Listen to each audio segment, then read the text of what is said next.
So I'll begin by actually sharing with you the subject of the seminar, which is this. So if there's one question that haunts every other question being asked today, it might be this one. How do we move from the current state of affairs in which the contemporaneity of divisive difference prevails to a world in which we work together to construct the kinds of coeval communality that are necessary and in fact hopefully will become sufficient for our survival?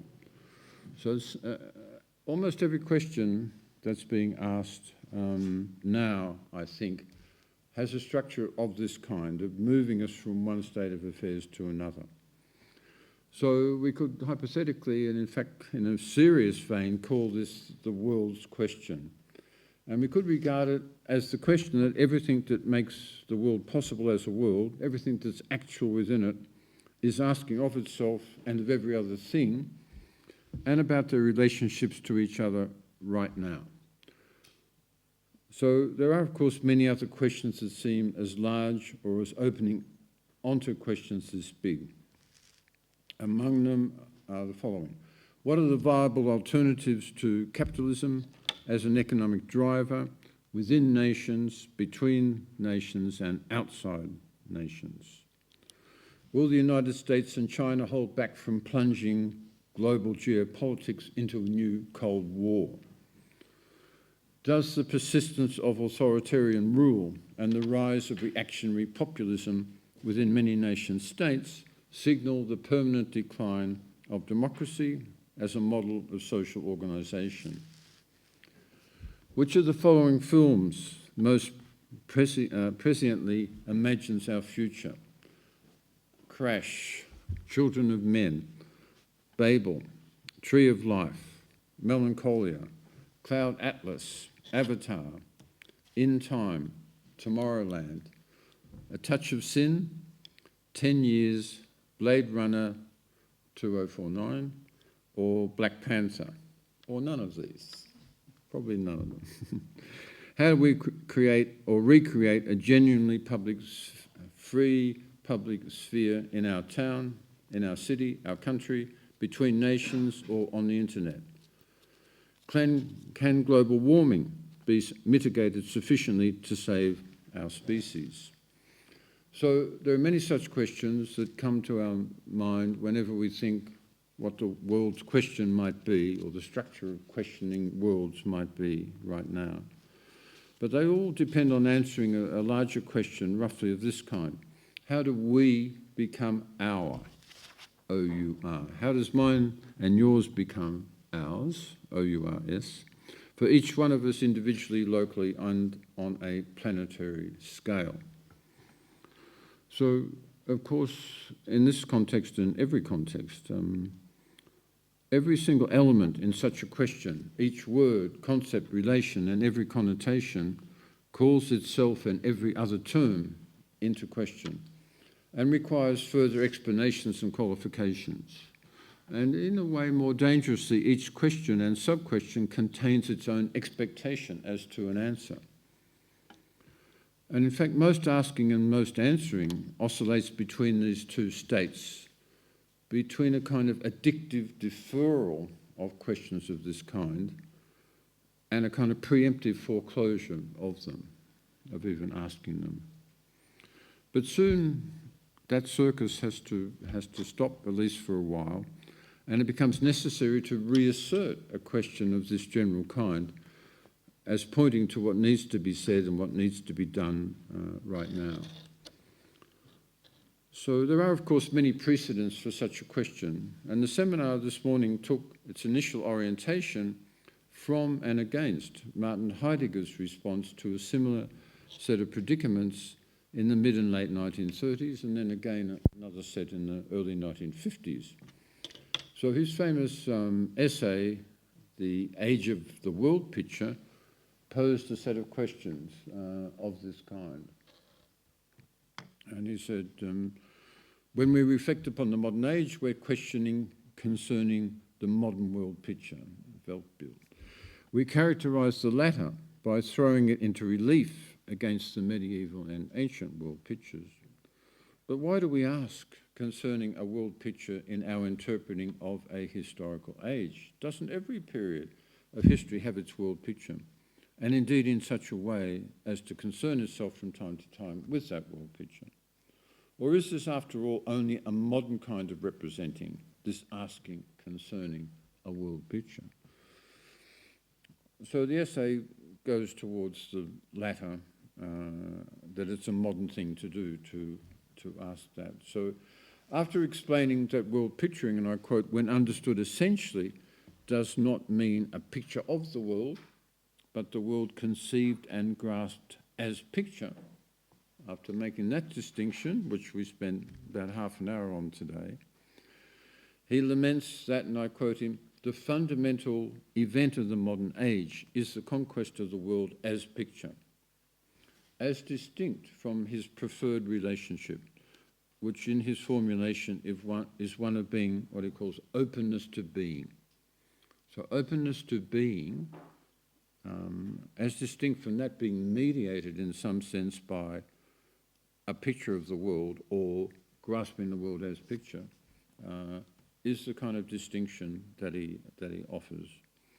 And that's a clue for a current world question, I think, which might lie in asking what contemporary sense can we find for both the false relation of seeing the world as picture and the preferred one, at least for him, of being open to being in the world today.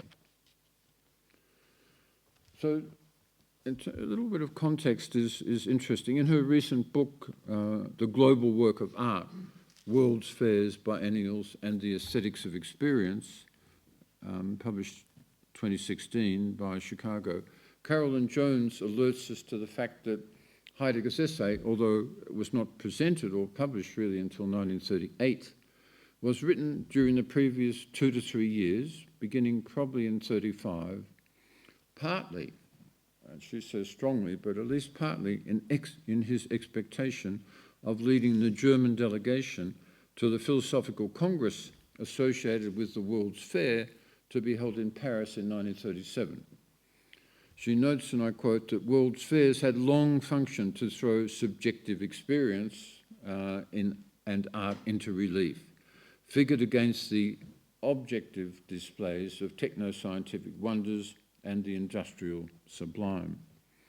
And she surmises that Heidegger may well have had the fair mentality, that's to say those two qualities in mind, when writing his essay.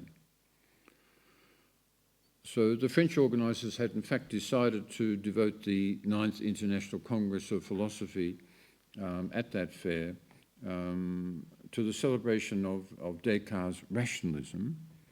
Of course, Heidegger and his colleagues fumed against this prospect.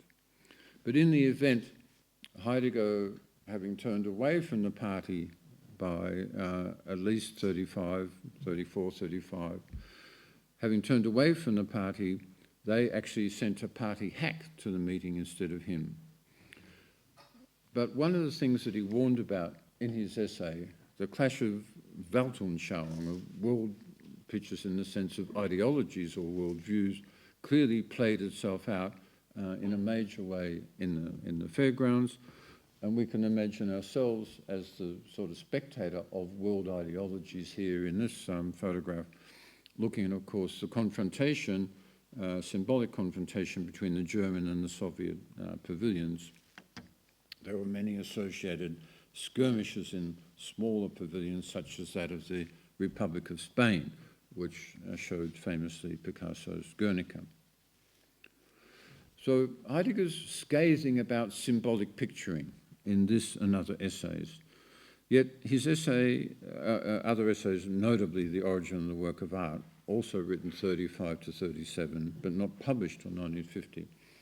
But the essay, The Age of the World Picture, ends with some strange passages about the struggle of world views that he sees as, and I quote, a sign that the modern age first enters into the part of its history that is most decisive and probably most capable of enduring.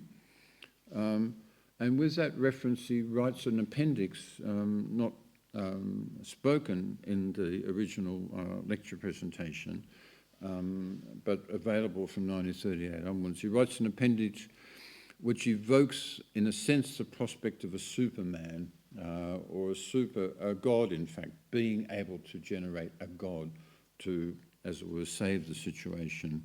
And that may be a National Socialist echo by that point. More specifically, he says, and I quote him, that everywhere and in the most varied forms and disguises, the gigantic is making its appearance. And this is where he had a sort of picture of science, because in contemporary science, which he knew the Nazi Party hated and could not abide, in contemporary science, he argues, he notices the presence of this giganticism, but also the tendency towards the increasingly small, as in atomic physics. And that's a sort of double within a kind of science that he recognises as essentially modern, as opposed to the celebration of the gigantic, which was occurring both on behest of the party and of what's called Americanism, what was called Americanism at the time, both of which he was abhorring.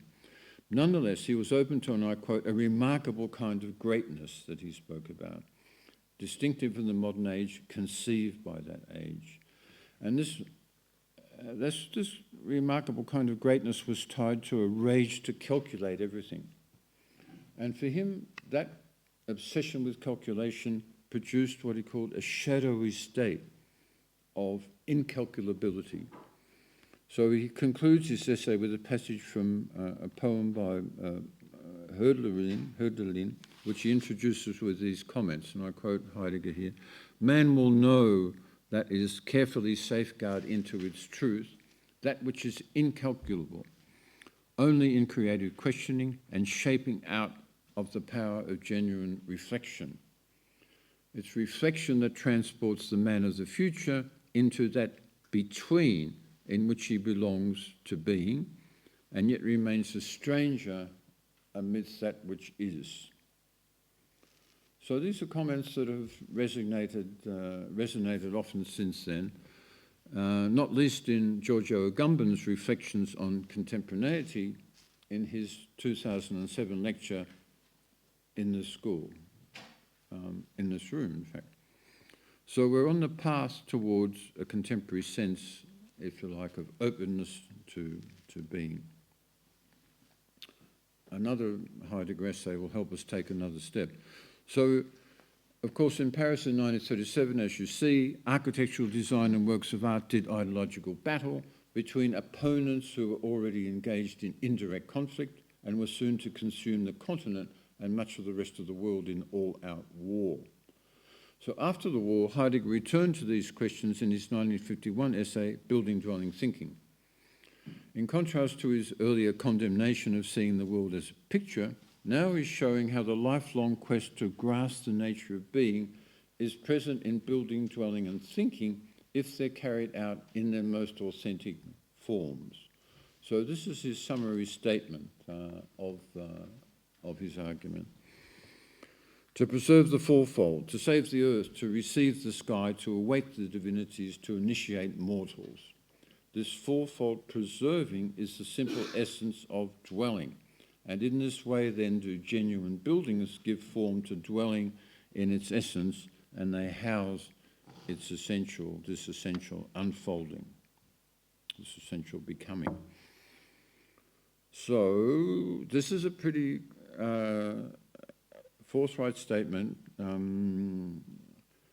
as to what the world does when it's not representing itself or being seen as a picture. When being, as he often puts it, unconceals itself, and we mortals are open to this unconcealing.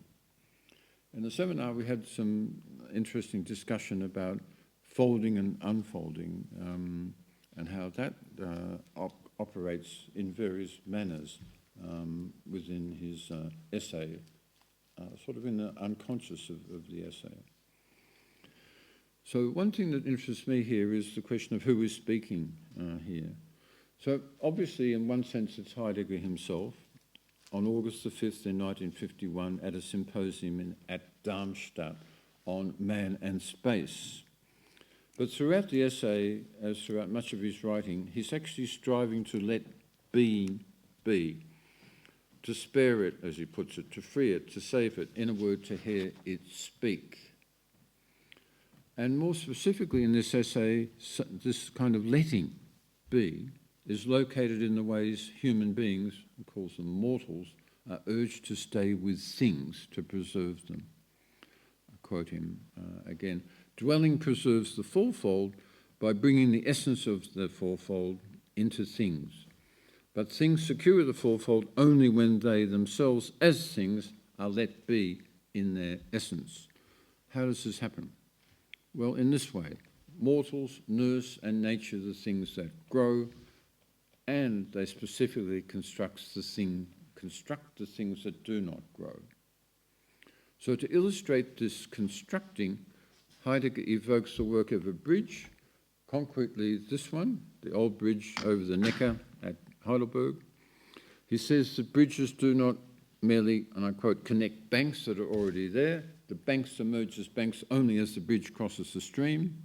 The bridge gathers the earth as landscape around the stream, and thus it guides the stream and attends it through the meadows.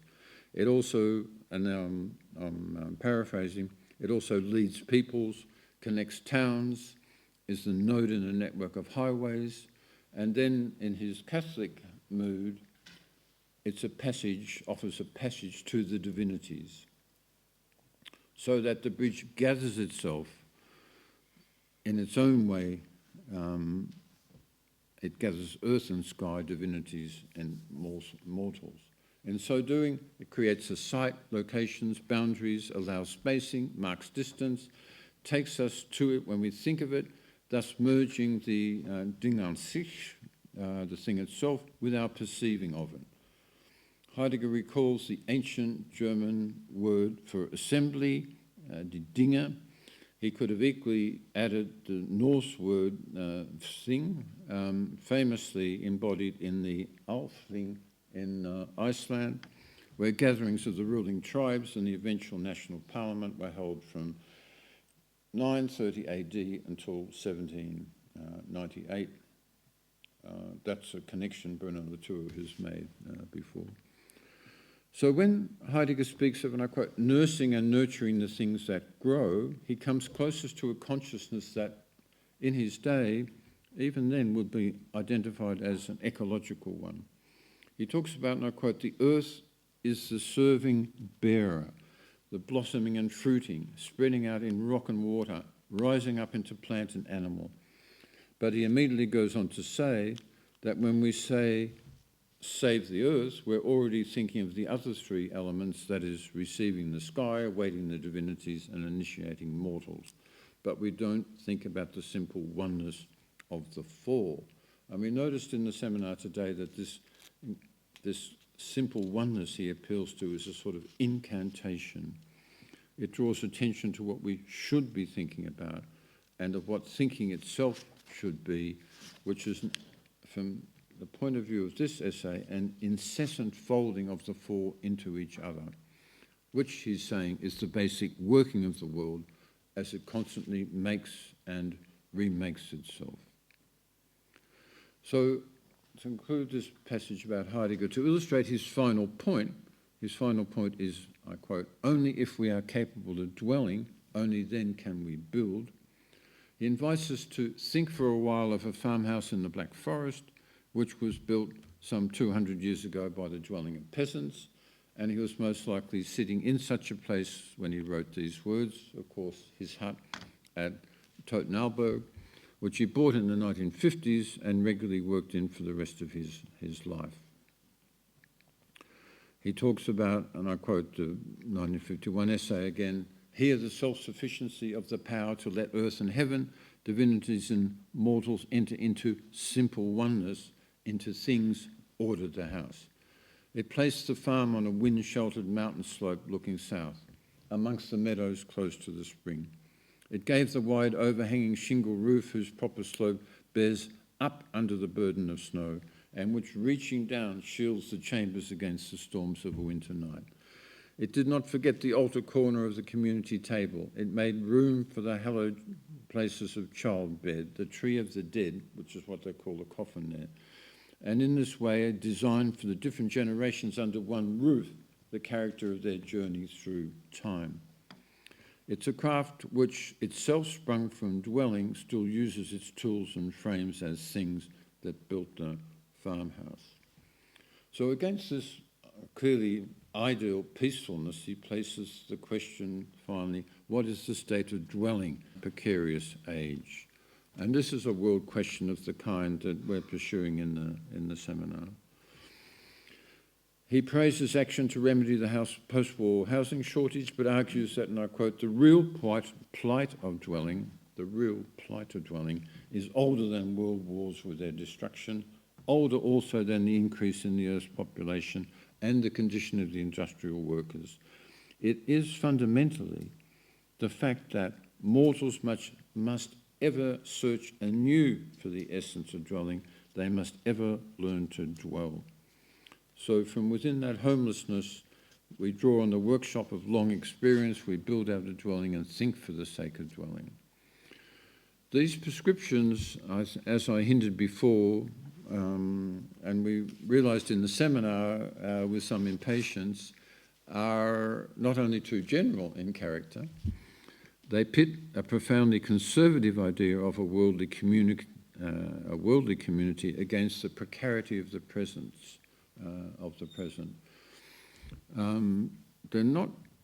They were obviously a contemporary question for their moment. They have some elements, but not sufficient, I don't think, of a contemporary question about our precarity. Because it's the concurrence of our diversities that's urgently necessary to address. We have to build from within our present divisiveness. We have to build coeval communality from within our divisiveness. Yet I think the structure of his questioning remains relevant. So we'll keep exploring that tomorrow and the next few days. We're looking at some neoliberal apologists and critics such as Wendy Brown. We'll look at the question of what happens when you name the system, unquote, the system as either the Anthropocene or the Capitalocene or the Planetocene or whatever the multiple scenes that are being announced at the moment are. We'll look at the representative internationalism of the United States, the United Nations. That was a bad slip. The United Nations, it's a massively unrepresentative internationalism in the United States, versus skepticism about hyperobjects and about ecologies from reading some work of Timothy Morton. And we'll look at some examples of cause-specific and intersectional activism. So the topic really is the present state of world politics of planetary concurrence. And the question, in a nutshell, I suppose, is how do we move from divisive difference to the productive difference of coeval communality, in a word, from division to concurrence? And that's a shorthand way of asking the question. That's what I want to say about Heidegger as a preparation and a report on our seminar, which will continue in later years. What I want to focus on now, and the rest of my remarks, is how contemporary visual artists are tackling this kind of question. So in my EGS lecture last year in Malta, I introduced the issue in this way by putting this question as a world question about artists, the work of artists. Can we speak now of a kind of contemporary composition when art being made today seems so diverse in all of its aspects as to defy coherent categorization? When the world situation presents itself day after day as spinning into confused chaos, structural disintegration and violent disorder. In other words, into a state of unfathomable decomposition. So I want to take you now through a journey of the work of a number of artists who are addressing this kind of question. Some do so quite directly. So Ethiopian-born, New York-based Julie Muritu is one amongst many artists who are responding to their sense of this current world situation. It's a projective picturing of the world at a distance, the world in a sort of fundamental relation. She actually sees it as in a state of dispersion. This, if you like, is the chaos of contemporary decomposition. But it also suggests incipient composition, that these elements are so mobile, so volatile, they're almost all ready to shift into some kind of compositional form we don't yet know. And I think in earlier paintings such as Stadia, she did a series, this is number 2 in the series. At that point she still did have a sense that there was a coherency to the world composition. And she's imagined something like an Olympic Stadium of quasi-national insignia, as if they're hovering around this incipient bursting chaos in a state of mutual suspension. So something shifted between those two works. Her recent work has moved closer to taking these elements but making them more specific. This is called Epigraph Damascus, just of a year or two ago, where you can't really see, but if you could look closely at it, you'd see in the background there's a depiction of elements of a city that's writing its own destruction over its barely legible outline in this series of panels. So it's an example of an artist who directly addresses this question of composition, decomposition, and dispersion, and so on. There are many others. More broadly, in my writing, I distinguished 3 major currents in contemporary art, and I want to outline those for a moment and then talk about the ways in which artists working within them specifically concentrate on world picturing in different sorts of ways. So these 3 currents, no surprise, they reflect the major forces that contend in geopolitics today. They reflect the major elements of ways of thinking about the world today. The first current consists of a variety of continuing modernisms. They're expressed most clearly as art movements, as styles in art. And you can talk about them, they dominate the international art market, you can give them names, they have all sorts of continuities. You can see multiple examples of them, they're still very strong. A totally over-the-top example is this one from the most recent Venice Biennale. Damien Hirst, his gargantuan presentation, his fantasy of recovering an ancient statues and city elements from an ancient city from under the earth, treasures of the wreck of the unbelievable. This is deeply egregious, what I call retro-sensationalist art. The second current has been spawned by the spinning of modern nation states and societies into a kind of transition towards as yet to be realised, perhaps unrealisable futures. It's a sort of state beyond globalisation that's been occurring really since the 1960s, and it comes under various headings, as you see here, like decolonisation, globalisation working against that, and the currents that are emerging that are subject to neither of those two. It's more focused on immediate issues and ideological conflicts than the idea of inheritance from the history of art. And it tends to have evolved since the 60s, I think, through these 3 phases. It's now reached a stage where some absolutely major statements are being made that pick up many of the elements of this current in an epic sort of fashion. So a lot of the work of John O'Comfort, for example, this one, Vertigo C, from a few years ago, which projects the colonisation of not just geopolitical colonisation, but the colonisation of the world, of the natural world, by various forms of industry and so on. The racism, all kinds of other structures in this three-screen video projection. So there's a third current that's also emerged. Sorry, this is another set of elements from it. He does historical reenactments. He uses natural science film and historical documentary footage, combines them all in this extraordinary fashion.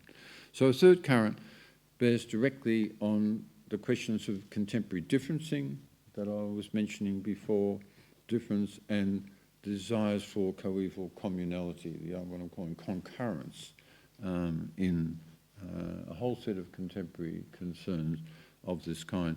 Artists here are focused more on strategies, making connections and imagining rather than on making artworks or ideological struggle.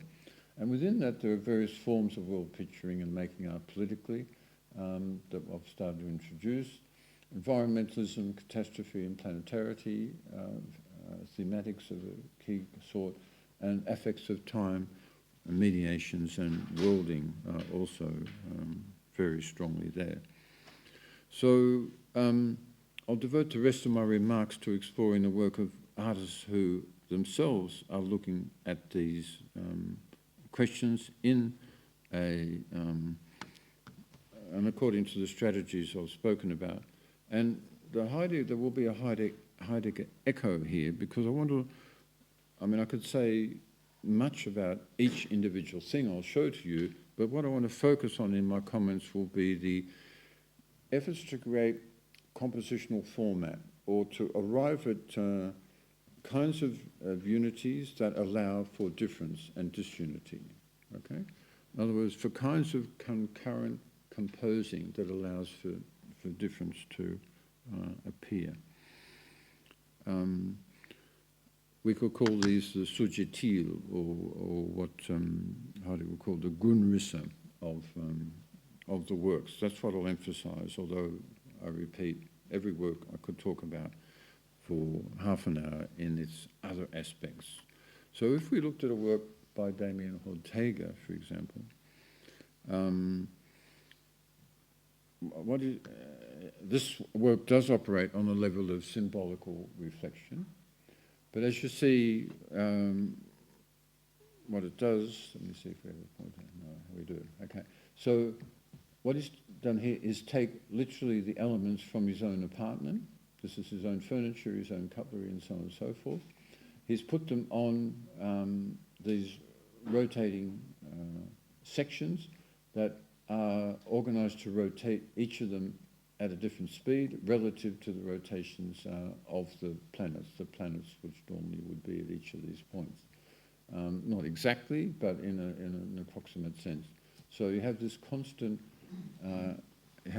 movement. You have this, it's kind of obviously a jokey work as well. It's kind of deeply funny as a work. But it does try and connect a very specific place, his own actual kitchen, apartment, sitting room, dining room, in effect, with the whole planetary system, to get us from one concentrated specific place to the whole massively imagined system of the planetary. Doesn't specify what connects them. It implies that it's a kind of astrolabic version of the well-known planetary system. Ai Weiwei, oh sorry, this is more detailed, didn't realize I had two, sorry. So this gives you a closer sense of the work, of the conjunction of his objects, and here you just see how basically crazy it is, because everything spins in its own time frame. Ai Weiwei, who I spoke about in the last couple of lectures in terms of his world map work, is doing other kinds of work as well, also using world maps, but particularly tracing the movement of refugees from one part of the world to another, fantasies of imagined futures, impossible utopias here, with the jackets, the life jackets of refugees here. So kind of symbolically try to project the dreams of actual refugees. When he does this literally. This, to me, this goes beyond the limit.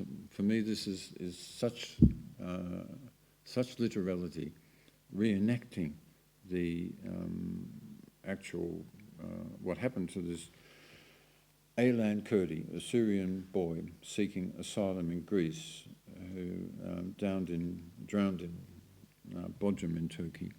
I'm not going to show that image because there's a certain obscenity in this and in repeating the image, I think. So there are limits of imaginative capacity that even powerful artists like him have. He's more comfortable, shall we say, showing the discomfort of the experience of migrants trying to cross the Mediterranean and elsewhere in works such as this, Law is a Journey. So other artists tackle the same subject in a much more indirect way. So George Drivas at the Venice Biennale in 2017 made an extraordinary pavilion which took you through all these passageways from the beginning, and you gradually learnt that what was occurring was that in a scientific laboratory, a group of scientists had created an unprecedented, unknown cell system had grown. And the question became whether the coming into being of these cells, a question about how should it be dealt with. The choices were either to destroy it, to try and modify it in relation to the cells that are already circulating in the world and amongst humans and plants and animals, or to let it go free, let it do what it wanted to do. And it became obvious in the discussion that they had in the final room, where some wonderful actors including Charlotte Rampling, debated the different positions. It became obvious that we were not thinking this is not about cells. It was about the question of what happens to Europe in terms of the refugees entering Europe from the desperate states of situations in Syria, Africa, and so on. Okay, so this is a format. The compositional format here is one of indirection, as distinct from the symbolic frames that I've just showed you.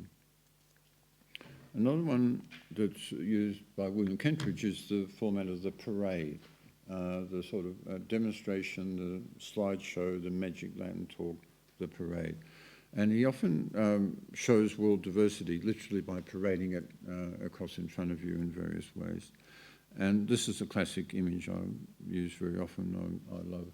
It's an image of, obviously, the globe, in one sense, on these stilts that are a bit like towers, but also, for him, they're actually, even though there's only two legs, they refer to a kind of tripod, a filmic tripod. The globe itself is made up out of compacted newspapers pieced together by these rods, and it's a drawing for a very famous Italian newspaper, The Sun 24 Hours, which is their financial review. So he's compacted the financial review. We have lords of the universe with their bow ties here, staggering across this landscape, which for him is the Elephant River landscape beyond Johannesburg. It's a sort of in-between space between black communities and the city. That's what's been, in effect, he's saying, created by this staggering figure. For me, it's always been a very early, in 2007, not very early, but an in-time understanding that globalization was in severe trouble. Okay, so against that, of course, is something with what's alluded to here, but then shown to be in trouble, is the Earth from space, the sort of blue Earth, the ecologically positive image, which many artists take up. For example, the Harrisons here, and Helen just died a few months ago. This is their view of Europe, as you see, as a particular kind of peninsula for the world, not as the centre of the world, but a peninsula within the world, within which there are various, obviously, major mountain ranges. There are progressions way across national territories, and for them, it generates this figure of a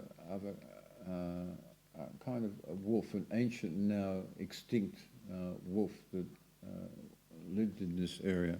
And for them, they use it as a metaphor to explain different ways of creating ecologically viable water systems within the whole region, particularly in Holland. They were commissioned to do that for Holland. Right up there, I mean. Okay. There's lots of built activism, if you like, picture activity around climate change. This is one for the Climate Change Convention. It's one that still uses this blue globe as in and of itself a kind of positive. There's, I think, a limit here. We have yet to develop sufficiently rich visual imagery to accompany the urges, necessities of fighting against global warming. But it's working. People are working towards it. For example, in this work by the New York architects, Diller, Scofidio and Renfro, they made also for the Climate Change Conference this immersive video called Exit, which actually gathers information about a whole variety of things, like literally about degrees of global warming, migrations from one place to another, transfers of money from one place to another, the extinction of languages, all the actual transformations that are occurring all over the world that are measurable. And it uses the idea of a globe which gets, as you can see here, drier and drier and wetter and wetter. The globe moves across this immersive space, which is about half the width of the space that we're in, moves back and forward across it. In this case, it's written the warming of the world. In other cases, it represents the movement and migrations of peoples and so on. So it's a fabulous way of making vivid and real vast amounts of actual data. So the compositional ground here is the actual flow of information itself, and they're trying to envisage information flow and data flow, putting it back into a combination of the maps of the continents and the oceans. That's one, what we call hyper icon for world picturing, and of course the globe, another hyper icon for world picturing.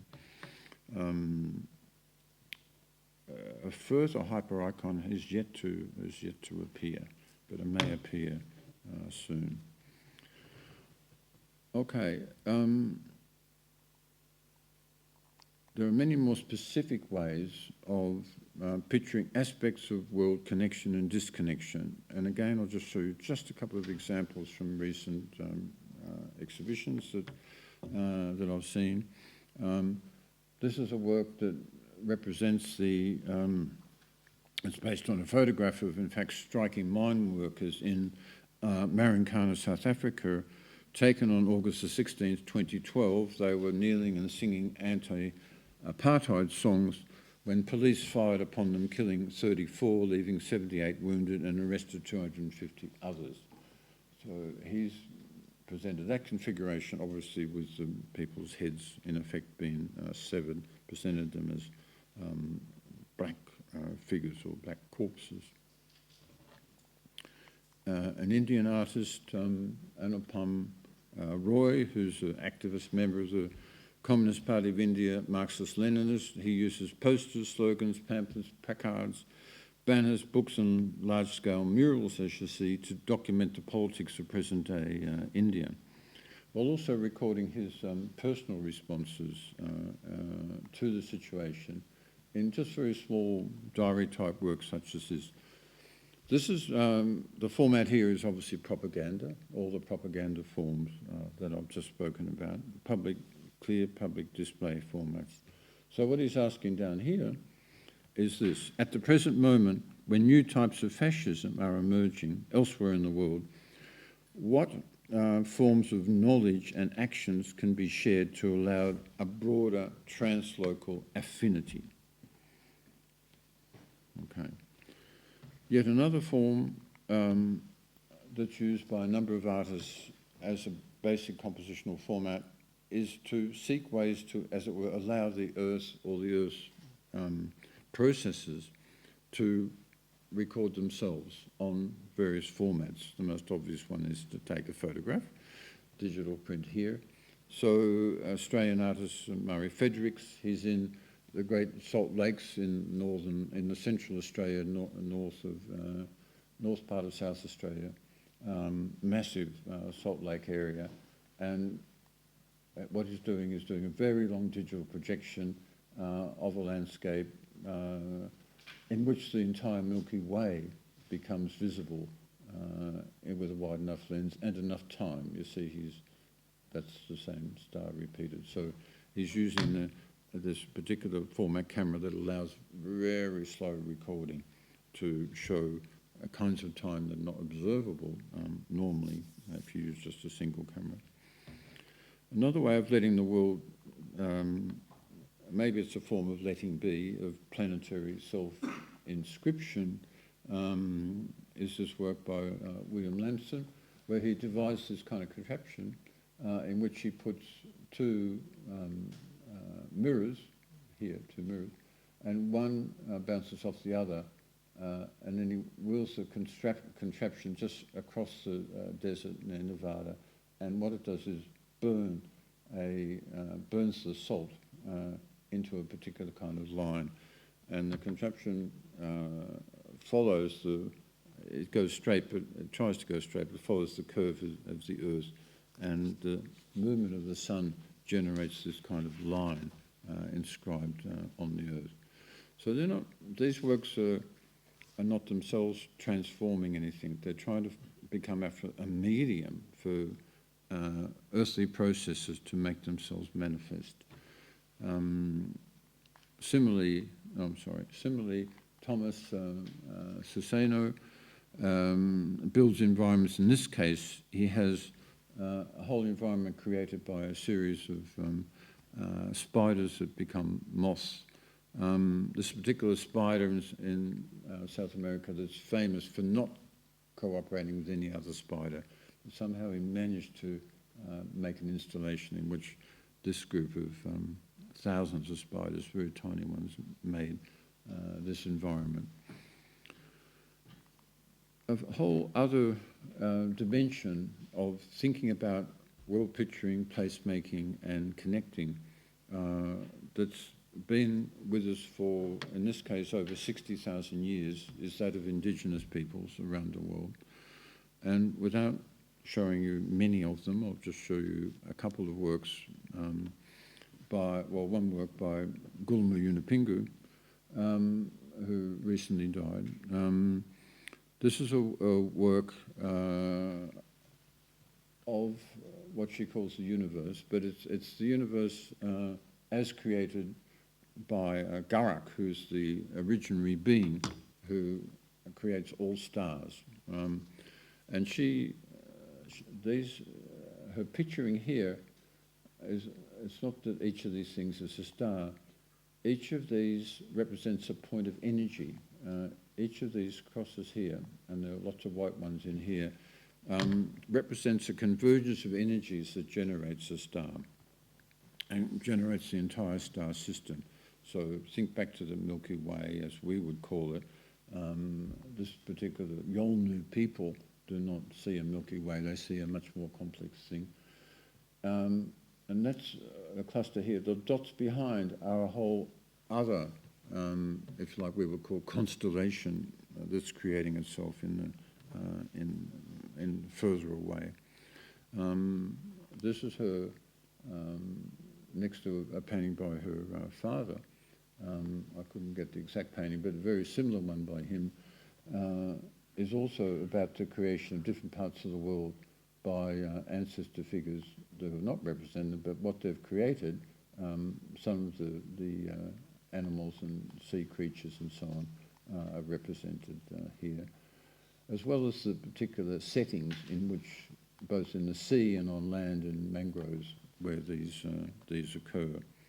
So it's a sort of matching of the earth and the sky that we're looking at here.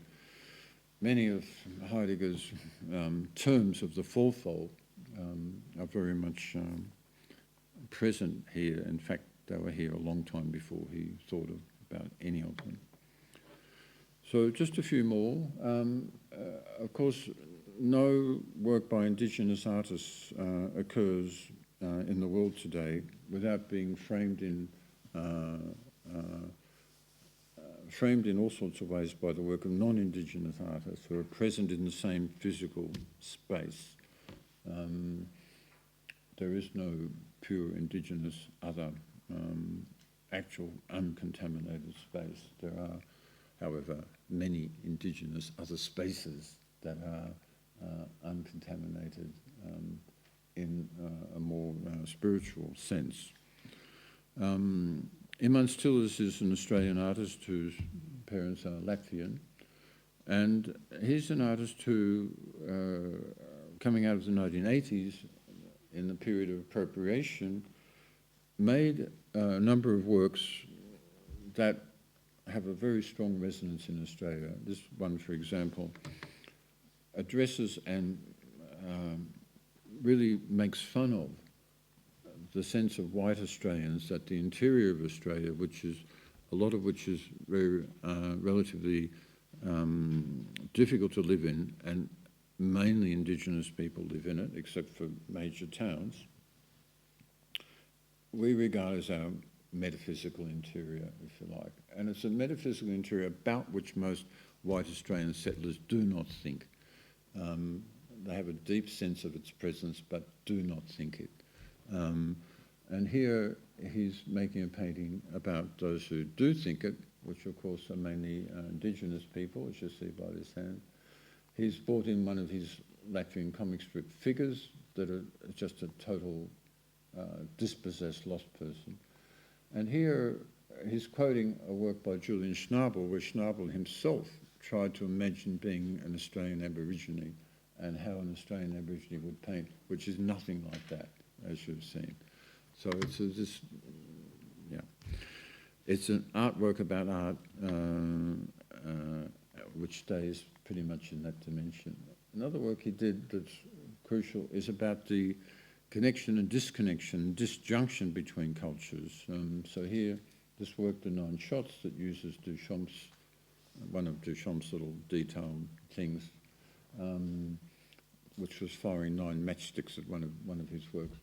But where the shots hit this work, he's put imagery from famous indigenous painting, and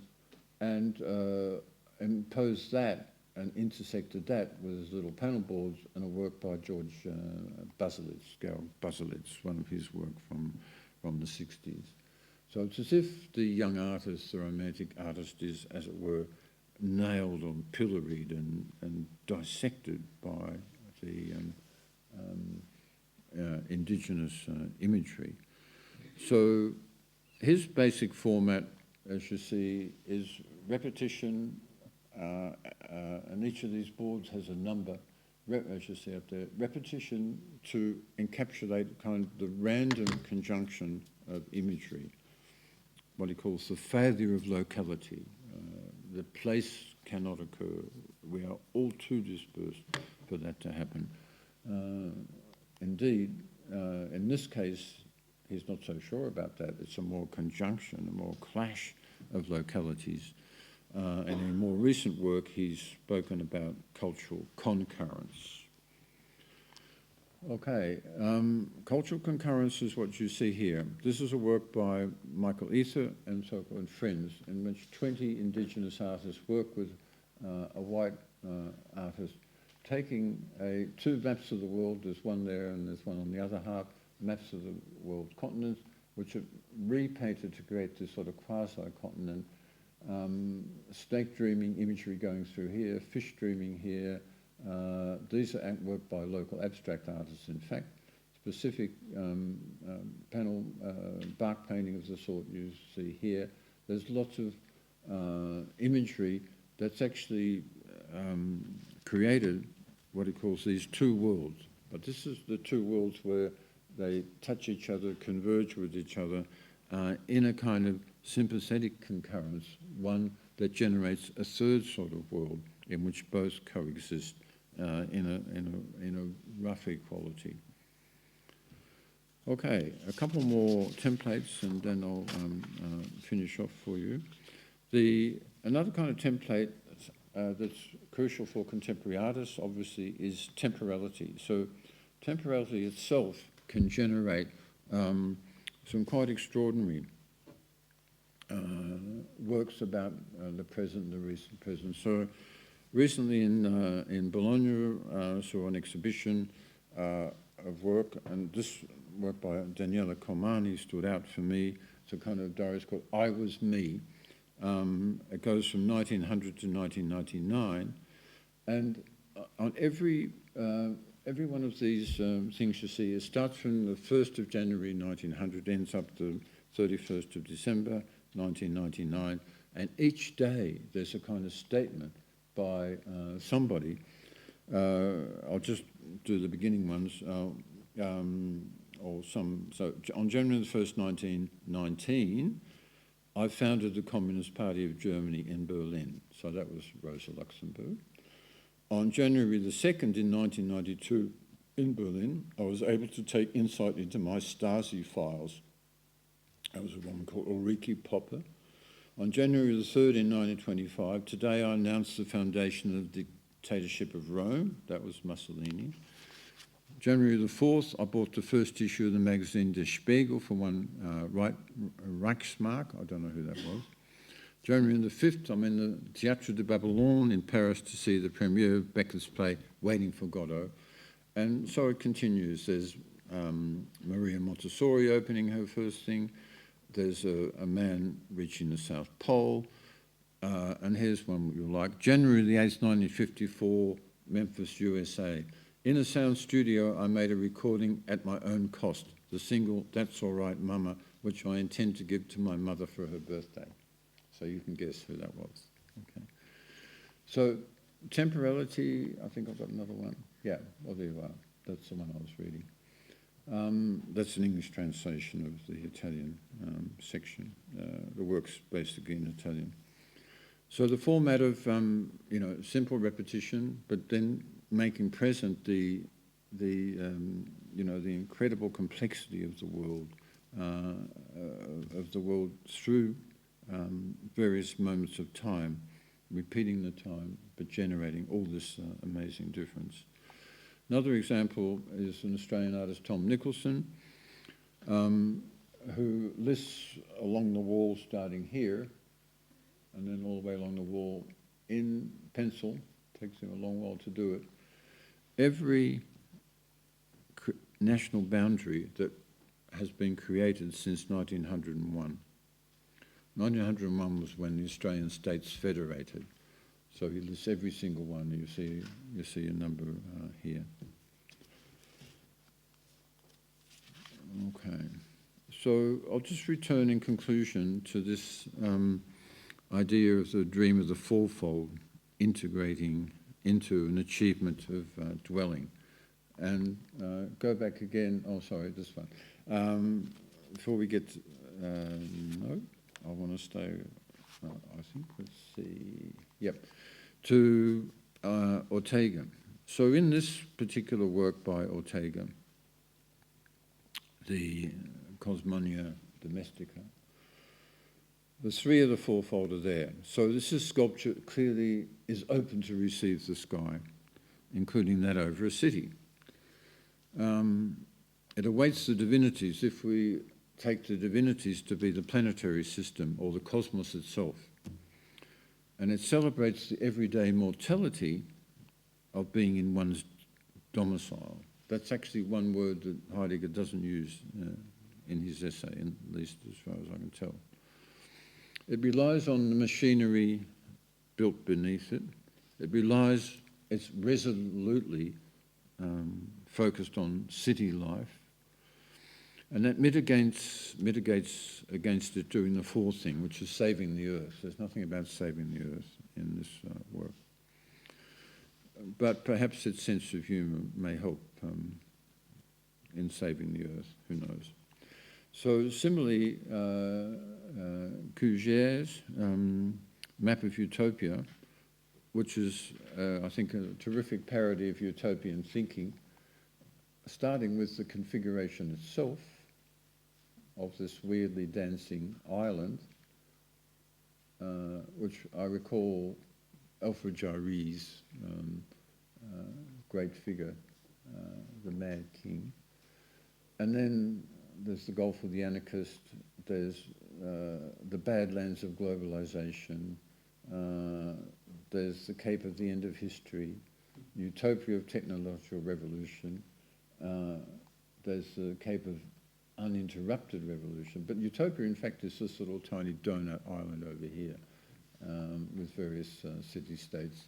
The religious utopia are up there, land of the Golden Age anyway. So he's an artist who comes and draws these amazing parodies. But the utopic, in various ways, still persists. This idea of planetary thinking still persists. And I'll just conclude with a couple more examples. Again, a very recent work by John Okonkwo called Purple, which is very much about the impacts of climate change in different parts of the world. And activist work, a work that celebrates activist action against these impacts by Rachel Scragus, who did this flowchart of people's climate change march in 2016. It's just one example of activism itself as the compositional format. So that's it. Okay.